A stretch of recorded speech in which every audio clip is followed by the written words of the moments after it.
All right. So the process of education systematizes our curiosity and teaches us to reduce our experiences of the world to generalizations. It's what we do in philosophy. It's what we do in science. When you're learning physics, you're kind of learning, okay, well, you kick a football over the field goal is this tall. You started this far out. What's the force required to get the ball over the goalpost?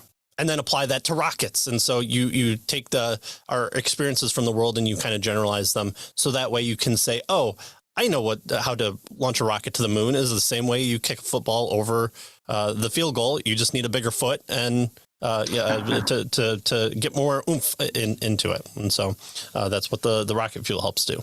But this is what the process of intellectual growth is all about, and what the educational process tries to develop, or I should say, should try to develop, your ability to reduce the diversity of your experiences to certain law-like generalizations. And that's what kind of is helping you to inform your worldview. And especially when we take a look at scripture, we do that where we say, okay, this is God saying, I declare this thing as evil, lying, murder. And so especially if you look at the Western Shorter Catechism, it talks about, this is what the seventh commandment is, the eighth commandment, the ninth, and so on. And so what do we pull that we're required to do? And also what are we required not to do? And so they take these generalities and they say, here's what we know that God hates. And so we need to find similar law-like fashions to inform us on what we shouldn't or shouldn't do. So preserving life is good, including that of your neighbor, because you should build a parapet around your rooftop. And so if anyone happens to sleep up there, including your neighbor, then he doesn't fall. Or make sure your pits are gated off so that your neighbor's bull doesn't fall into there. And if they do, you should pay them a proper make the compensation. That's right. Yeah. And that's what we've done. And those laws there, why the Western world views the 10 Commandments as important is because those models then informed our other things, like if you back into somebody's car and you should have been looking, you should pay the damages for it. And so that generality is applied to the law. And so the law that we have in the Western world is taken from the 10 Commandments as well as a few various other places. And so what the law does then is to try and apply that generally and broadly to everybody, because that's what we view as the fair system here. Right. Now, and generally, when you're talking about this kind of, reducing your experience to law-like generalizations, really what he's describing here is induction, right? This is what we do with regard to induction.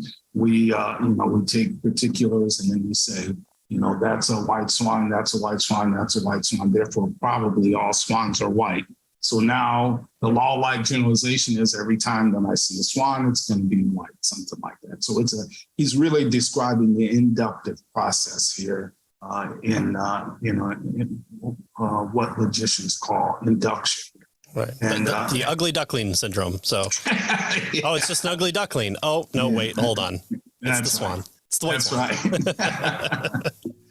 Right. And then he moves on. He says, philosophy is resolving differences and conflicts. And he says, so what happens when you start generalizing about your experience in the world is that you find that certain conflicts come to mind.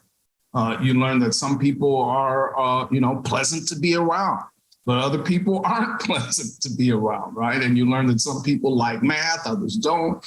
And so you start realizing that there are differences between human beings when you start this process, right? Notice he's being really general. He's kind of starting at the very beginning because he's working his way up. Mm-hmm. Right. It's showing one of the reasons why we do philosophy. I think Hans Hermann Hoppe talks about this in his conflict debates or something along those lines is how do we have good discussions? And it can't be both sides have to be equally without the use of force or force used against them in order to have the best type of conversation. And so that's kind of the general point is he's trying to make is, well, instead of fighting for things, as mankind has done for centuries and over very little things like the strip of land between Ohio and Michigan that causes a war between the two states there, let's try talking things out. And so what's the best avenue of talking those things out is having a consistent overview on how to approach those things.